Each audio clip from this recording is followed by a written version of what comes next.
Picture this. You're lying in bed, just kind of scrolling on your phone late at night, or maybe you're standing in line at your local grocery store. You've got items in your cart, you're ready to check out, and boom, right there on the screen is this brightly colored button offering you a totally different way to pay. Today, we're setting up a documentary-style explainer into that exact checkout button. It's a feature that has literally taken over the American shopping experience. I mean, we see it everywhere now, right? From our favorite clothing stores to massive tech retailers and even at the supermarket. It promises ultimate convenience, flexibility, and a much lighter burden on our wallets. But we're going to look a little closer at this phenomenon today and uncover how these incredibly easy payments can actually carry some pretty major hidden costs. What if a $400 purchase suddenly feels affordable because you're only paying $100 today? But if the payment is so small, why can buy now, pay later become a financial problem? That is the core mystery we are unraveling today. On the surface, it seems like a brilliant mathematical win. It's just a simple division problem that works entirely in our favor. Yet, for so many everyday shoppers, this exact scenario has quietly become a massive financial stumbling block. Okay, let's dive into this. Part 1. The buy now illusion. Let's look at the pure mechanics of how these transactions are actually designed to function. First, you have the purchase price. That's the full sticker amount of whatever is sitting in your cart. Second, instead of handing over that full amount all at once, you make an initial payment. This is usually just a fraction of the cost, paid right then and there. Third, the remaining balance is chopped up into installments, often spread out over a few weeks. And fourth, you agree to automatic payments.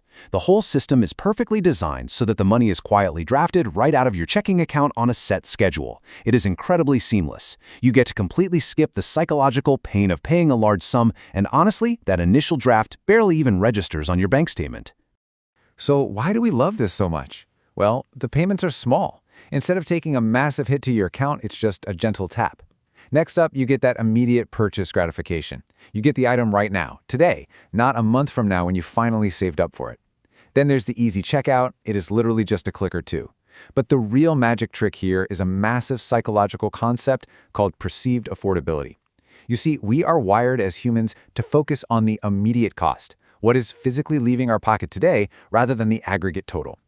By breaking a large, scary number down into smaller, bite-sized pieces, our brains are literally tricked into perceiving the expensive item itself as being cheaper.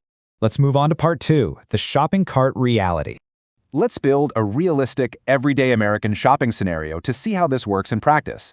Imagine you're upgrading your work-from-home setup. You've got a nice new monitor and an ergonomic chair in your cart, and the total comes to $600. Now, for most of us, looking at that $600 up front feels pretty heavy. Your stomach might drop a little bit. That's a significant chunk of change. You might pause, rethink the purchase entirely, or even just abandon the cart altogether. But what if, right below that $600, there's a brightly lit button offering 4 easy installments of $150? Suddenly, the friction is entirely gone. A $150 payment just feels so much lighter. It feels manageable within this week's budget. Keep in mind, this is just an illustrative example, but it perfectly captures that palpable moment of relief you feel when a heavy purchase suddenly feels as light as a feather. But here is the absolute reality check. Despite that lighter, almost frictionless feeling of paying that first $150, your absolute financial commitment is still anchored at exactly $600. The math hasn't changed in the slightest, only your perception of the math has changed. At the end of the day, you still owe the full amount. Which brings us to part 3, understanding the hidden risks. So what exactly happens when we start treating a $600 commitment like it's only a $150 commitment? Well, this is where the hidden risks really start to stack up. First, because the upfront cost feels so low, you naturally lower your barrier to spending, which means you end up buying things you normally wouldn't even consider. Then comes the real danger, overlapping timelines. Imagine week 1, you buy a jacket for $25 a week. Week 2, you buy some headphones for $40 a week. Week 3, you book some travel tickets for $60 a week. Suddenly, your checking account is this chaotic calendar of microdrafts. You forget that an auto draft was scheduled for a random Tuesday, which leads to a missed payment, an unexpected bank overdraft, and potentially some nasty late fees. Ultimately, this combination creates the very real possibility of taking on way more debt than you ever intended, all completely by accident. Now, it is absolutely crucial to note objectively here that terms, fees, and consequences vary widely by provider. We're definitely not claiming that every buy now, pay later product operates identically, has the same exact fee structures, or penalizes you in the exact same way. Our goal with this explainer is strictly educational, so you always have to look carefully at the fine print of the specific service you're actually using. So the crucial point is part 4, the central money question.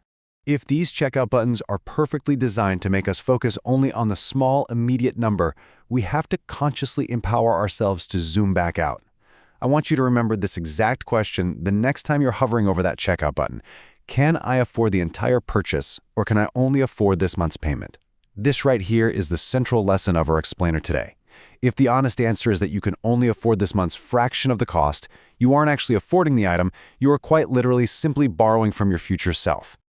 Let's look at part 5, BNPL versus credit cards. Let's go ahead and contrast this relatively new payment method with the traditional credit card system everyone is already super familiar with. The differences are pretty distinct. When it comes to payment structure, buy now, pay later relies on fixed, often bi-weekly fractions, whereas credit cards give you a revolving monthly balance with a minimum payment.